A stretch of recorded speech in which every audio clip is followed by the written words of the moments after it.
साफ करना पड़ेगा। अगर साहब ने देख लिया तो फोकट में डांटेंगे।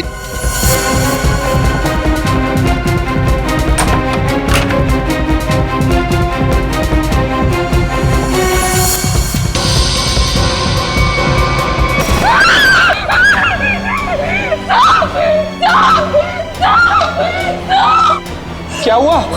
इतनी जोर से क्यों चिल्ला रही है? अरे कुछ बोलती क्यों नहीं? चिल्ला तो ऐसे रही थी जैसे कोई भूत देख लिया हो।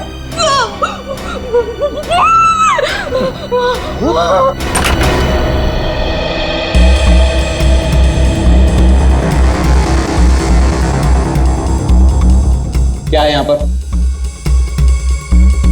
नहीं साहब, मैंने देखा था यहाँ कोई था। मैंने अपनी आंखों से देखा था साहब। मंजू, मैं भी अपनी आंखों से देख रहा हूँ, मुझे तो कुछ दिखाई नहीं दे रहा है। नहीं साहब, एक छोटा सा बच्चा था यहाँ पे। बच्चा? मंजू, तुम्हें पता है कि इस घर में मैं अकेला रहता हूँ? नहीं साहब, मैं झूठ नहीं बोल रही हूँ, सच्ची वो बच्चा था। अच्छा, कहीं पीछे का दरवाजा खुला तो नहीं रह गया?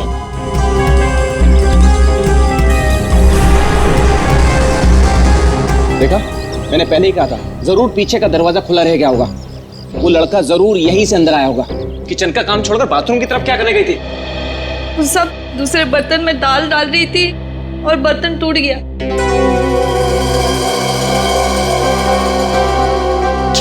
बर्तन टूट गया? इस महीने तुमने चौथी बार बर्तन तोड़ा है। सब जानबूझ के नहीं किया, वो गलती से टूट गया। गलती से टूट गया?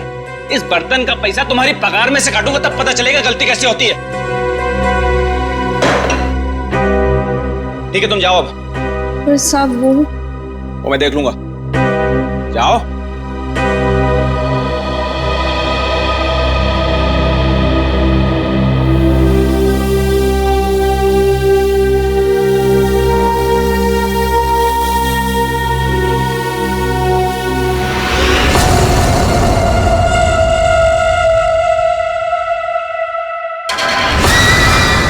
इतने साल से काम कर रही है, फिर भी भरोसा नहीं है इस आदमी को मेरे पे। अरे बर्तन ही टूटा था ना, पगार काटने की काय जरूरत थी इसको? स्वतःला काय समजतो माहित नाही, खडूस कहीं का। काय झालं ना? अगं ए मंजू, काय झालं? अगर काय नहीं गो, वो मेरा साहब है ना, जब देखो kit kit kit kit kit kit करता रहता है। आता काय झालं? अगर काय नाही ग, वो उसका बर्तन काय म्हणतात त्याला, बाउल, वो बाउल मेरे हाथ से टूटा। तो इसने बोला कि मेरे पगार में से पैसा काटेगा। भाई तू बघ आता गौरी, मी त्याला ना सोडणार नहीं। कैसे है ना उसका पोल पट्टी निकालती हूँ बाहर, तू देख। पोल पट्टी? मतलब क्या जानती है रे? अरे वो घर में अकेला नहीं रहता, उसके घर में और कोई भी है। क्या बोल रही है तू? मैंने उसके घर पे एक छोटा बच्चा देखा। बच्चा? और नहीं तो क्या, वो तो अकेला रहता है ना। उस घर में है ना, मेरे को बहुत डर लगता है। अजीब अजीब सी आवाजें आती है वहाँ पे। मेरे को तो लगता है इस घर में जरूर कुछ चल रहा है। हमको है ना उसके बारे में पता करना होगा, और उस बच्चे के बारे में भी। क्या? ठीक है, चल अभी पूछते हैं उसको। चल चल। अगर थाम की घुटे चल लिए, जब भी देखो घोड़े पे सवार रहती है। फिर नहीं तो क्या? अरे साहब घर में रहेंगे ना अभी। अरे तो कल जाते हैं। हाँ। नहीं नहीं, कल नहीं, कल मेरे को ना बहुत इम्पोर्टेंट काम है। एक काम करते हैं, हम लोग परसों जाते हैं। परसों में आते हैं ना तो सब मिलते हैं और उधर जाते हैं और उस बच्चे के बारे में खोजते हैं। ठीक है? ठीक है, परसों फिक्स है। उसको जाके पूछते चल। हाँ चल गा, चल ठीक है, चल चलो।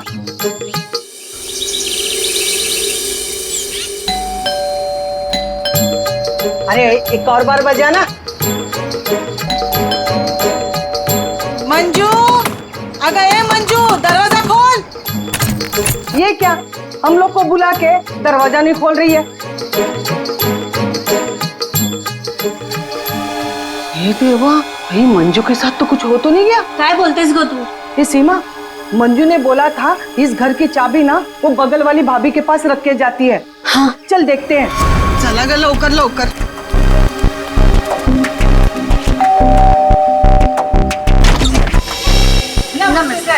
नमस्ते। साहब, वो मंजू विशाल साहब के घर की चाबी रख के गई है ना? मुझे तो पता नहीं, रुको पूछता हूँ। शोना, ए शोना। शोना, डार्लिंग। शोना ये सब पूछ रहे हैं मंजू आई है क्या? वो आई थी क्या? नहीं आए। तुमने इनको बताया नहीं? नहीं आई। भाभी जी तुम झूठ बोल रही है। झूठ? मैंने देखा था वो इधर आई है। मैं और झूठ? अगर भाभी जी, मंजू ने आज हम सबको विशाल साहब के यहाँ बुलाया था, लेकिन वो दरवाजा ही नहीं खोल रही है। हम लोग को चिंता हो रही है। तो उसने छुट्टी ले ली होगी। ओ भाभी, मंजू कभी छुट्टी नहीं लेती थी। मैंने खुद देखा था वो इधर आई है। देखो वो बात सब छोड़ दो, विशाल साहब के घर की चाबी दे दो मेरे को। हाँ दे दो दे दो। लेकिन मैं तुम्हें चाबी नहीं दूंगी, मैं तुम्हारे साथ चलूंगी।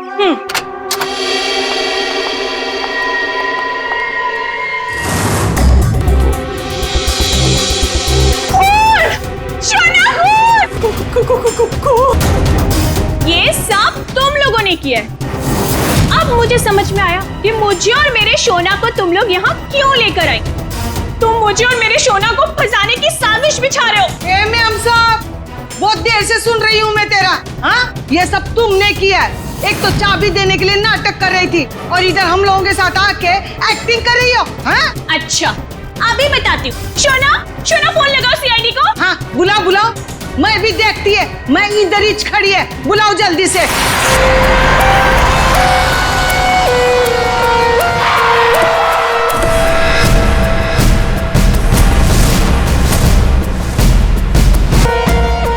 आपको देख करके लगता है बहुत जोर से वार किया है।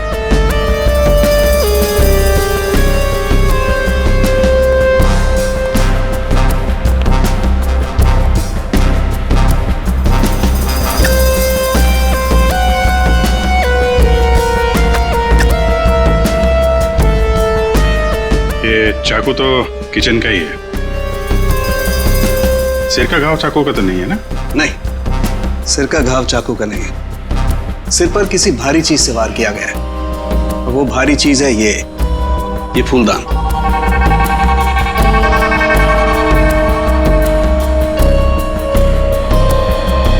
सर हमारे बहुत अच्छे पड़ोसी थे ये। देखिए हम पर कितना भरोसा करते थे। सारे घर की चाबी मुझे ही दे रखी थी, है ना शोना? हाँ शोना। अच्छा जबरदस्त हाथापाई हुई है।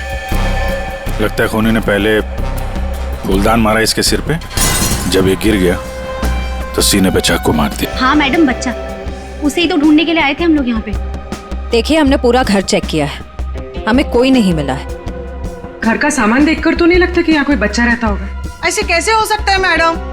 मंजू ने अपनी आंखों से इस घर में बच्चों को देखा था। हाँ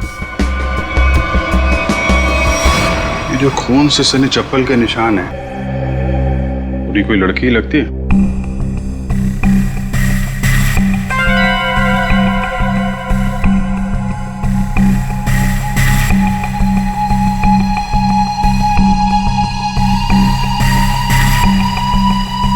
हो सकता है अभिजीत, खूनी कोई लड़की हो सकती है। मानसी कौन है?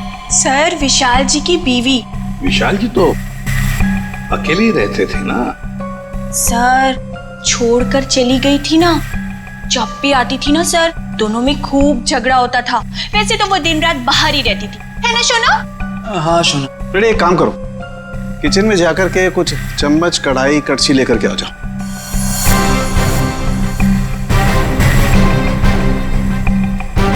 भाभी जी जरा एक गिलास पानी मिलेगा? जी। नहीं नहीं, यहाँ से नहीं, ये तो क्राइम सीन है ना, अपने घर से ले आएंगे प्लीज।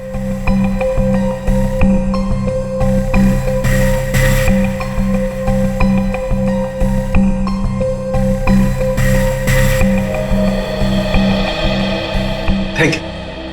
वेलकम, है ना शोना? हाँ शोना।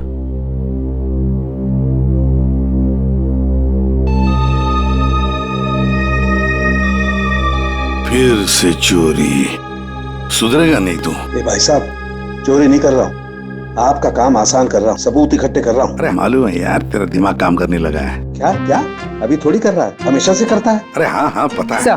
हाँ। सर वो तीनों बाइयां एक ही बात कह रही हैं कि इस घर में एक बच्चा था जिसे मंजू ने देखा था। और सर मंजू गायब है।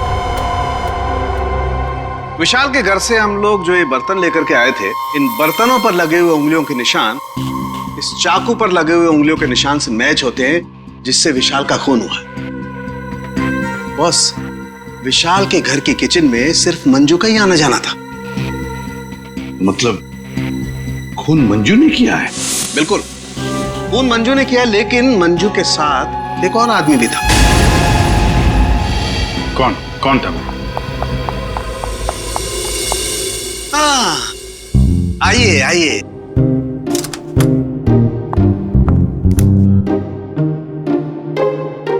सॉरी। ये टाइम है आपके आने का। वो सर एक्चुअली बाहर है ना। अरे बाहर बारिश बहुत है सर, ऑटो टैक्सी आसानी से मिलती नहीं है। ऐसे में बेचारी तारिका जी इतनी मुसीबत से यहाँ पर आई हैं और आप उन्हें डांट रहे हैं। ओह अच्छा, तो आपको तारिका जी से इतनी हमदर्दी है तो आप एक काम कीजिए, तारिका को लाने ले जाने की जिम्मेदारी ले लीजिए ना। हाँ, आप कह दें तो कर देंगे ये भी। कब छे, शक्ल देखो इनकी। क्या सालुंखे, मंजू के साथ जो आदमी था उसके बारे में बता। मंजू के साथ जो दूसरा आदमी खून में शामिल था, उस आदमी का रंग गोरा होगा, मतलब उसकी स्किन फेयर होगी। डॉक्टर साहब, आपको ये कैसे पता चला कि वो आदमी गोरा था या काला था? विशाल की उंगलियों के नाखूनों में मुझे चमड़ी का टुकड़ा मिला है। उस चमड़ी के टुकड़े का रंग साफ। जब विशाल ने उस आदमी को खरोंचा होगा तो चमड़ी का टुकड़ा उसके नाखूनों में आया होगा। इसका मतलब खूनी का रंग साफ। सालुंखे, खून कितने बजे हुआ होगा? रात को लगभग 10 बजे। रात को 10 बजे के आसपास। तो फिर खून होने के बाद मंजू और वो आदमी गए कैसे होंगे?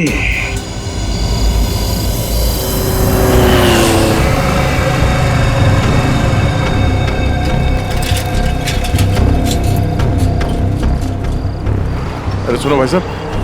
हाँ साहब। कल रात आपने यहाँ पे किसी ऐसी औरत को देखा जिसकी हाइट करीबन 5-5.25 फीट रही होगी और साड़ी पहनी थी उसने। रात 10-10:15 बजे की बात है। उसके साथ में एक बच्चा भी था। औरत, बच्चा, हाँ याद आया साहब। एक औरत को मैंने छोड़ा तो था, वो इस गली से बाहर आई थी और मेरे ही ऑटो में बैठी थी, लेकिन तब बच्चा नहीं था उसके पास। बच्चा किसी आदमी के साथ बैठा था दूसरे ऑटो में। आदमी? वो देखने में गोरा था क्या? साहब अब इतना याद नहीं मुझे। उस औरत को छोड़ा कहाँ पे था तुमने? साहब उस औरत को काली नगर जाना था और मैंने उसे वहीं उतार दिया था। ठीक है, काम करो, जहाँ पे तुमने उस औरत को छोड़ा था ना, हमें वहाँ पहुँचा दो। ठीक है, चलिए साहब।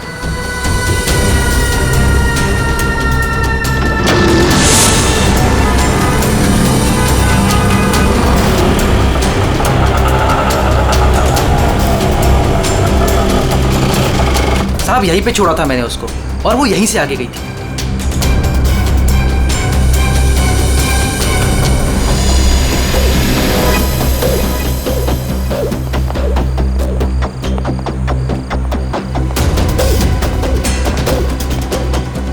Excuse me. हाँ साहब। आप किसी मंजू नाम की औरत को जानती हैं? दूसरों के घरों में काम करती है और कल रात यहाँ पे 10-10:30 बजे आई है किसी ऑटो में। मंजू? हाँ। मंजू को तो जानते ना मैं साहब, कल आई थी इधर, दिन में आई थी। दिन में? हाँ साहब, वो दिन में उर्मिला को मिलने आई थी और साहब उर्मिला कल रात को आई थी। जिसे हम मंजू समझ रहे हैं, कहीं वो उर्मिला तो नहीं? उर्मिला कहाँ रहती है आप जानती हैं? उर्मिला ये के सब मेरे सामने रहती है। मंजू और उर्मिला एक दूसरे को बहुत अच्छी तरह से जानती है साहब। वो उर्मिला है ना, आजकल बहुत परेशान रहती है अपने बच्चे के लिए। क्यों? क्या हुआ उसके बच्चे को? वो उसका बच्चा राजू है ना, कई दिनों से गायब है साहब। ओह, ये इनके घर पे ताला लगा हुआ है, कहाँ गई है? वो मेरे को नहीं मालूम है साहब। ठीक है, थैंक यू। इस विशाल के घर पे फिर से जाते हैं। ठीक है, आप रेडी? तुमको और श्रेया को जरा काली नगर आना होगा अभी।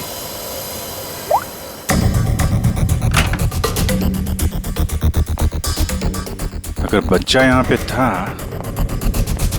तो गायब कहाँ हो गया? पूरा घर छान मारते हैं।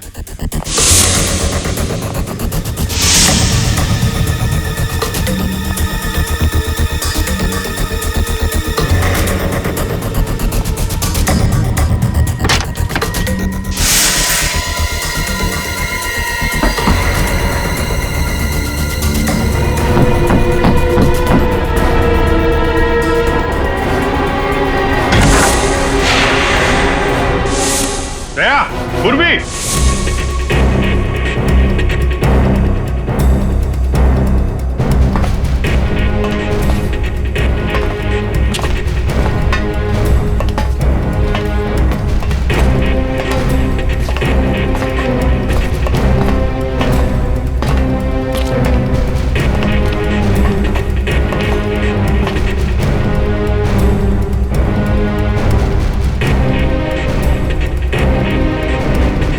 विशाल ने अपने घर के अंदर ये खुफिया बेसमेंट क्यों बनवाया होगा?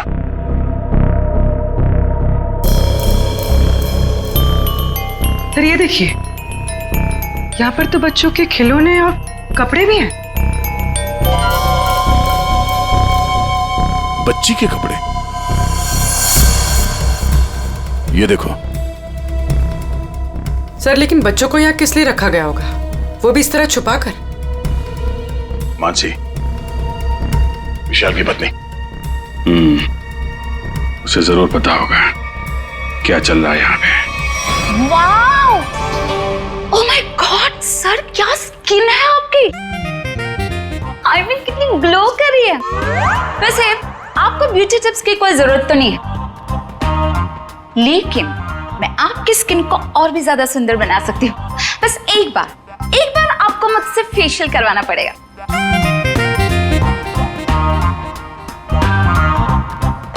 आप कौन है?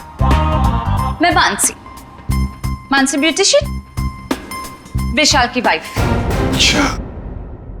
आप लोगों ने तो मुझे कॉल करके बुलाया था। देखिए, आप ये ब्यूटी टिप्स बाद में दीजिएगा। You know what? मैं आपको 1 हफ्ते में गोरा बना सकती हूँ।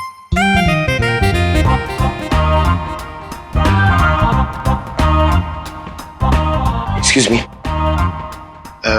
मैं और हैंडसम बनने के लिए क्या कर सकता हूँ? सॉरी, आपका कुछ नहीं हो सकता। हमने आपको यहाँ पे ब्यूटी टिप्स देने के लिए नहीं बुलाया। आपके पति विशाल अपने घर के बेसमेंट में बच्चों को क्यों रखते थे? हाँ? What? कौन सा बेसमेंट? कौन सा बच्चा? आप और विशाल जिस घर में रहते थे, वहां पे हमें एक सीक्रेट बेसमेंट मिला है, जहाँ पे वो बच्चों को छुपा के रखता था। Really? लेकिन सर उस घर में मैंने आज तक किसी कोई बेसमेंट को नहीं देखा। कि बच्चों के बारे में तो मैं पहली बार सुन रही। रहा सवाल विशाल का, तो वो तो 1 नंबर का घटिया इंसान है।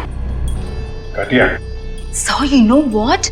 विशाल बहुत पैसे कमाता था, लेकिन मेरे से और किसी को भी नहीं पता कि वो इतने सारे पैसे कहाँ से लाता था। कहाँ से लाता था? सर पता है, विशाल ना होटल्स एंड रेस्टोरेंट्स में घूमता था, वो भी अलग अलग लड़कियों के साथ, और ढेर सारा पैसा लाता था। छी। अच्छा। और इसी वजह से मैं उसे डिवोर्स देना चाहती थी, और सबूत इकट्ठा करने के लिए मैं उसके पीछे पीछे भी घूमती थी। इस बात का कोई सबूत है आपके पास? सबूत है ना?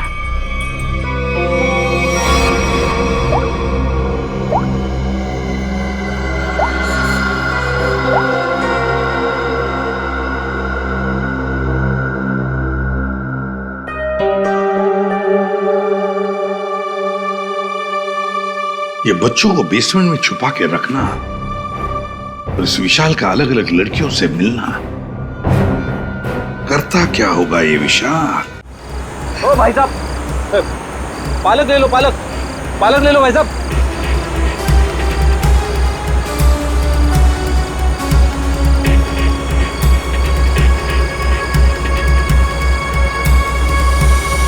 बहुत रात हो गई श्रेया, मुझे तो नींद आ रही है। ठीक है सर, थोड़ी देर आराम कर लेते हैं।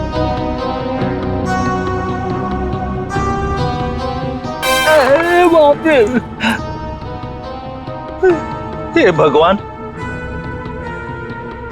कब उर्मिला आएगी? इन मच्छरों से कब छुटकारा मिलेगा?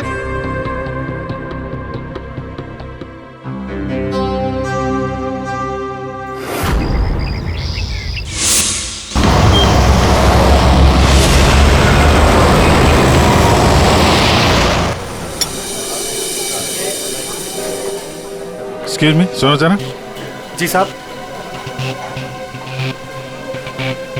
ये फोटो देखो, इस औरत को पहचानते हो? हाँ साहब, ये लड़की अक्सर यहाँ आती रहती है। आ जाइए।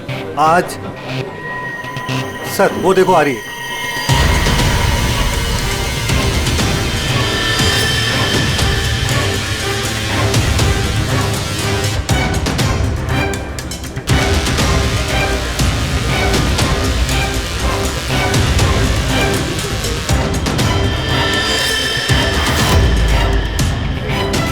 अरे आप लोगों को दिखाई नहीं देता?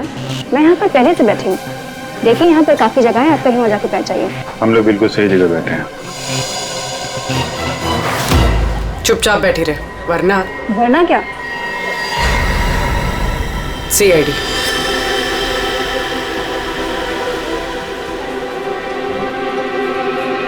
समझदार।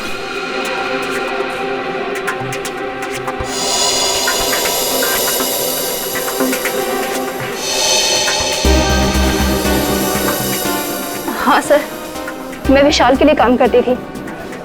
कैसा काम? सर वो विशाल बच्चों की खरीद फरोख्त करता था। मतलब चाइल्ड ट्रैफिकिंग करते थे तुम सब? हाँ? जी सर। पूरी बात बताओ। सर वो हम 3 लड़कियां हैं। पहले हम घूम घूम कर पता करते हैं। क्या क्या पता करते हो? हम अलग अलग जगह जाकर छोटे छोटे बच्चों पर नजर रखते हैं, उनके बारे में पता करते हैं। अगर उनके माँ बाप गरीब हुए तो हम उन्हें पैसे देके उनके बच्चे खरीद लेते हैं, और ज्यादातर हम बच्चों को किडनैप करते हैं, फिर उन बच्चों को हम विशाल को सौंप देते हैं। सर ये तुम्हारे चेहरे का नक्शा इसी चक्कर में बिगड़ा? जी मैडम, वो कुछ टाइम पहले कालीनगर चौल से एक बच्चा उठाया था। जिसका बच्चा था उस औरत को मुझ पर शक हो गया। उसने चिल्ला चिल्लाकर सारे चौल वालों को इकट्ठा कर लिया और विशाल के अलावा और कौन कौन शामिल है इसमें? सर वो अमित। अमित? कौन कौन अमित? अमित हमारे साथ इस धंधे में काफी समय से है। कहाँ मिलेगा ये? मुझे उसका घर तो नहीं मालूम, लेकिन वो मुझे मिलने के लिए आदर्श नगर बुलाता है। और हाँ सर, वो अक्सर सफेद रंग की गाड़ी से आता है। सफेद का? नंबर याद है? मुझे नंबर तो याद नहीं है। नंबर याद नहीं है? उसके बारे में कुछ बताओ, कैसा दिखता है? जी हाँ सर, अमित देखने में गोरा है, दुबला पतला सा है। गोरा? स्केच बनवाओ उसका जरा। भाजी ले लो, भाजी ले लो। पालक पालक पालक पालक पालक पालक पालक पालक बिस्किट बिस्किट बिस्किट पालक पालक अच्छा कर। ये उर्मिला हाँ कविता, कहाँ थी रात भर तू? मैं बाद में बताती हूँ। अरे मेरी सुन तो पहले। कविता मैं बहुत परेशान हूँ, मैं बताती हूँ बाद में। अरे अरे लेकिन सुन तो सही तू।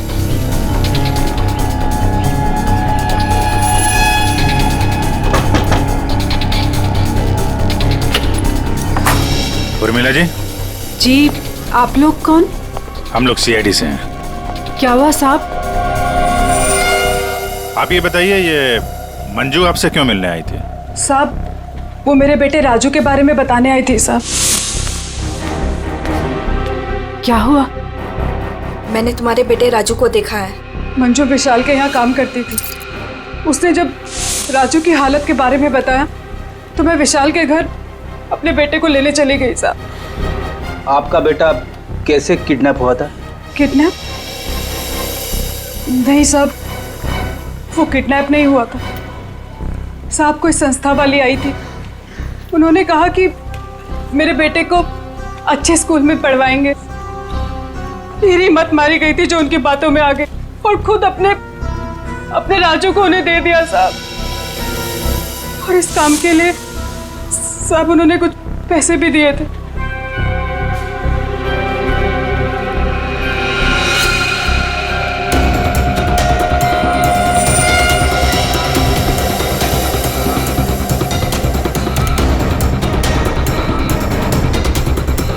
तो आप गई थी राजू को लेने के विशाल के घर पे?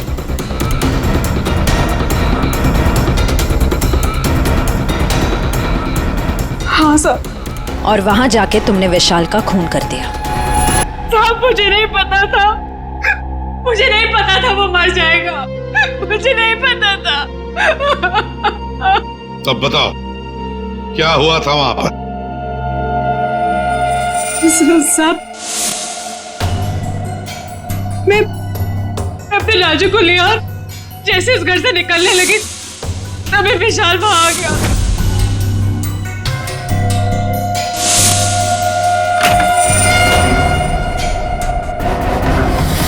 इतनी हिम्मत तू यहाँ तक आ गई? हाँ, मैं अपने बच्चे को इस नर्क से निकालने आई हूँ और मैं इसे निकाल के रहूंगी। मुझे कोई नहीं रोक सकता, कोई भी नहीं। तो तुमने विशाल को नहीं मारा? लेकिन एक बात नहीं समझ में आ रही है, जब तुम्हारा बेटा राजू तुम्हें विशाल के पास से मिल गया तो फिर वो दोबारा गुंडों के हाथ में कैसे पहुंच गया? हाँ? साहब, मैं जब अपने राजू को लेके विशाल के घर से निकली तो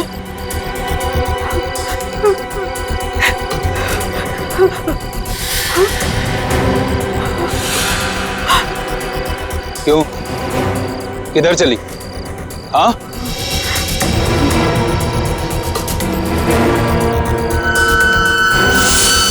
मेरे लिए मेरे बच्चे की जान सबसे कीमती है साहब। मैं क्या करती? मेरे राजू को ले गए साहब, ले गए। देखिए, आप हौसला मत हारिए, हम आपके राजू को जल्दी ले आएंगे। इस आदमी को पहचानते हो? अमित नाम है इसका। No help, no help. मैं अपने पैर पे खड़ा हो सकता हूँ। साहब, आप एक काम करो, यहाँ सामने में एक बंगला है, वहाँ जाके पता लगाओ, वो सब बता देंगे। आप ठीक है, ठीक है। बैठ जाओ, ये लो।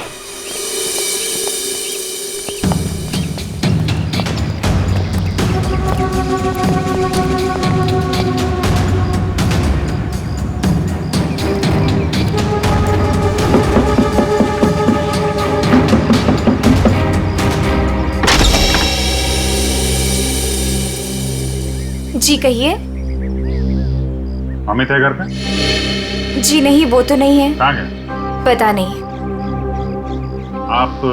मैं उनकी पत्नी हूँ। और आप लोग? हम लोग सीआईडी से। हमें आपके घर की तलाशी लेनी। अरे नहीं, आप लोग ऐसे नहीं कर सकते। अगर उन्होंने मुझे पराये मर्दों के साथ बात करते देखा ना तो बहुत डांटेंगे। मैडम, हमें अपना काम करने दीजिए, आप साइड में हो जाइए। अरे अरे रुकिए, आप अंदर नहीं जा सकते। अरे रुकिए रुकिए रुकिए, मैडम आप समझाइए ना। भाई साहब रुकिए। भाई साहब, अरे भाई साहब, मेरे पति आएंगे ना तो मुझे बहुत मारेंगे। मैडम, कम से कम आप तो समझाइए इन्हें।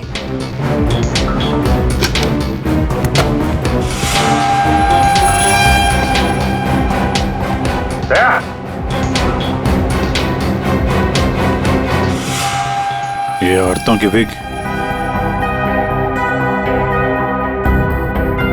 पेंसिल हिल वाली सैंडल है, ये इतने मॉडर्न कपड़े। ये अमित की बीवी तो इतने बड़ा घूंघट वाली है, ये पहनती होगी क्या ये सब? ये विग, ये मॉडर्न कपड़े, ये सब किसके हैं? जी वो तो मैं कभी कभी उनके लिए बस। क्यों, क्या हुआ? आप जरा अपना घूंघट हटाएंगे? हे भगवान, आप कैसी बातें कर रहे हैं? मैं पराये मर्दों के सामने अपना घूंघट नहीं उठा सकती। मैं तो औरत हूँ, मुझे दिखा दीजिए अपना चेहरा। नहीं। अरे नहीं।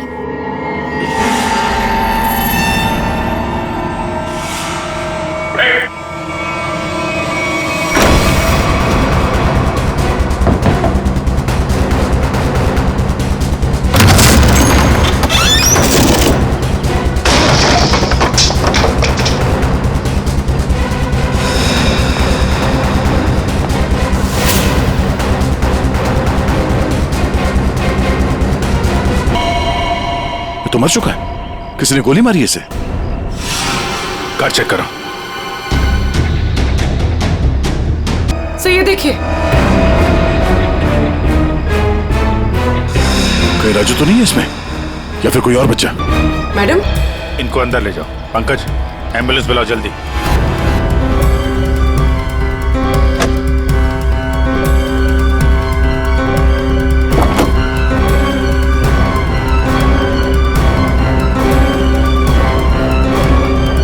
अभिजीत। हाँ? ये सैंडविच रेस्टोरेंट के इतने सारे बिल्स मलाड से यहाँ पे खाना मंगवाता था।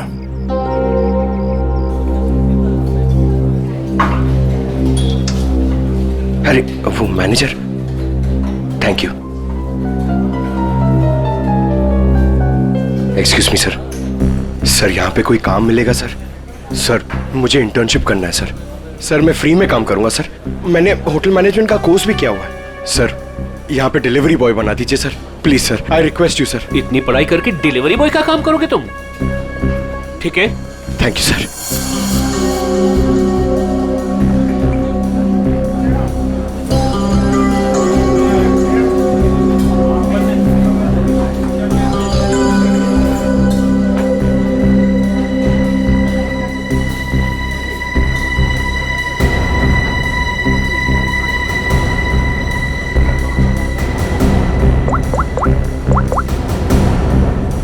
हेलो सर, सर 2-3 घर हैं जिन्होंने वो सैंडविचेस मंगाए जिसका बिल हमें अमित की गाड़ी में मिला है सर। सर एक बंगला है सर जो बहुत ही सुनसान जगह, बहुत सिक्लूडेड है, आसपास कुछ भी नहीं है। वहाँ पे ये सैंडविचेस रेगुलरली डिलीवर हुए हैं सर। वही जगह लगती है, एड्रेस देना उसका जरा। ओके, 13 नंबर ना। एक काम करो, मैं उस एड्रेस से ऑर्डर करता हूँ, तुम डिलीवरी लेकर वहाँ पहुँचो। Okay? Yes sir, yes sir. Hello, हाँ कहिए। 4 सैंडविच, एड्रेस? हाँ, आ जाएगा, जल्दी भेज रहा हूँ। हाँ सुनो बेटा, सर मैं जाता हूँ सर, फ्री में डिलीवरी। हाँ जाओ, लेकिन डिलीवरी जल्दी करना। yes. हाँ जाओ।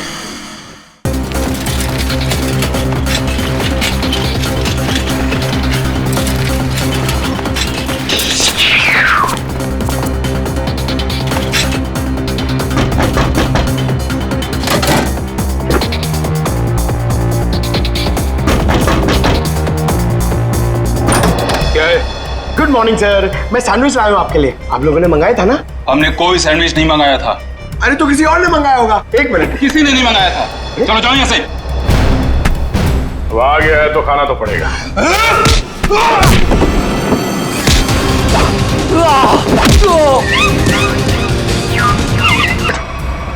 बैठ, बैठ, कुछ नहीं हुआ, कुछ नहीं हुआ, सब ठीक है, घबराओ नहीं। कौन है सबके पीछे? हमें कुछ नहीं पता, हमें जो बताया जाता है हम वही करते हैं। अच्छा, हम आपको आपकी मम्मी के पास ले जाने आए। सच में अंकल, आप बहुत अच्छे हैं।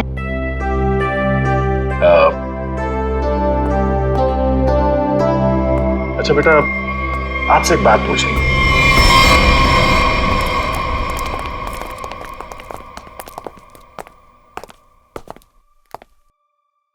सर मैंने आपको बताया ना, हमारे पास सिर्फ चाबी रहती थी, फिर हमें यहाँ क्यों लाया गया? क्योंकि खूनी तुम में से ही कोई एक है। हम में से कोई एक? ये आप कैसे कह सकते हैं? क्योंकि यहाँ पे जितने भी लोग हैं उन सब के पास विशाल को मारने के लिए कोई ना कोई वजह है। क्यों मानसी जी? वजह? नो नो नो नो, मेरे पास कोई वजह नहीं। वो तो बस विशाल मुझे तलाक देना चाहता था और मैं उसका भांडा फोड़ना चाहती थी, दैट्स इट। अच्छा अच्छा अच्छा, तो इसीलिए सबूत इकट्ठा कर रही थी तुम विशाल के खिलाफ? उसका पैसा ऐंठना चाहती थी ना तुम, और जब पैसा नहीं मिला तो खून कर दिया उसका। What? खून? नो नो नो नो, मैंने उसका कोई खून नहीं किया। ये सब झूठ है, ये सब गलत है। उर्मिला जी, आपने हमें कहानी सुनाई, हमने वो कहानी मान ली, लेकिन आपने हमसे झूठ बोला कि वहां पर आप अकेली थी, जबकि आपके साथ एक और आदमी था। जब अपने बेटे को बचाने की कोशिश में आपने विशाल का खून कर दिया। नहीं साहब, ये झूठ है, मैं सच्ची बोली आपको। साहब मुझे नहीं पता विशाल का खून किसने किया है, मैं बस वहां अपने बच्चे को बचाने गई थी साहब, बस। और मंजू, तुम तो विशाल से नफरत करती थी। तुम्हारा पेमेंट जो काटा था उसने, इसलिए उसके घर की डुप्लीकेट चाबी बनाकर खून कर दिया उसका। नहीं मैडम, आईची शपथ, मैंने नहीं मारा विशाल साहब को। वो चाबी तो मैंने उर्मिला को देने के लिए बनाई थी।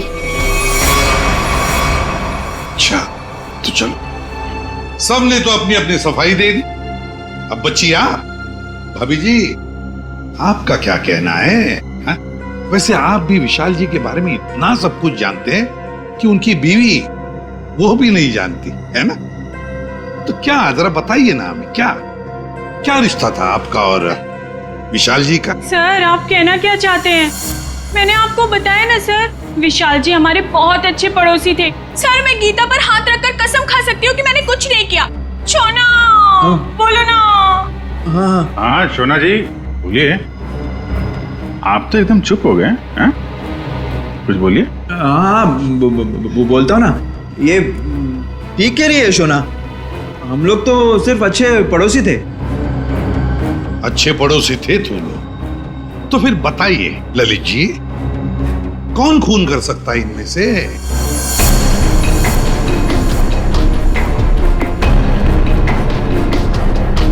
हाँ ये मंजू होगी, बच्चे को लेने गई थी और विशाल को मार दिया। अच्छा लेकिन हमें ऐसा नहीं लगता। विशाल का खून किया नहीं है, करवाया गया है। मालूम है किसने करवाया? क्या पूछना है अंकल? ये बताओ कि जब आप विशाल के घर पर थे तभी वहां पर आपने किसी और को देखा उसके साथ? हाँ। आप पहचानते हो उसे? हाँ। तुमने? मैंने विशाल का खून करवाया अमित से। मैंने पैसों के लिए बच्चों को बेचा। मुझे पैसे कमाने थे। पैसे कमाने थे तो कुछ भी करेगा। छोटे छोटे मासूम बच्चों को उनके माँ बाप से दूर रखा तुमने। पैसों के लिए इतना घिनौना काम किया। और जब मंजू ने राजू को पहचान लिया तो तुमने मंजू को भी मारने की कोशिश की ताकि वो तुम्हारे बारे में किसी को ना बताए। कानून तुम्हें कड़ी से कड़ी सजा देगा। अब जेल की सलाखों के पीछे सड़ते बैठना, तब तक फांसी का ऑर्डर तो आ ही जाएगा। अपने आसपास हो रहे अपराध और अन्याय के खिलाफ आवाज उठाना बहुत बहादुरी का काम होता है, और ये बहादुरी मंजू तुमने दिखाई, जिसकी वजह से राजू की जान बच गई। माँ, मैं भी एक दिन दया अंकल जैसा बनूंगा और सबकी मदद करूंगा। दया अंकल, प्रॉमिस कीजिए कि आप मुझे मिलने आते रहेंगे। अरे हाँ बेटा, मैं प्रॉमिस करता हूँ आपसे, मैं मिलने आता रहूंगा। क्या राजू, तुम तो बड़े ही बहादुर निकले यार। गुंडों के साथ रह के बिल्कुल डरे नहीं। जो बच्चा दया का दोस्त होता है कभी नहीं डरता है। हाँ अंकल।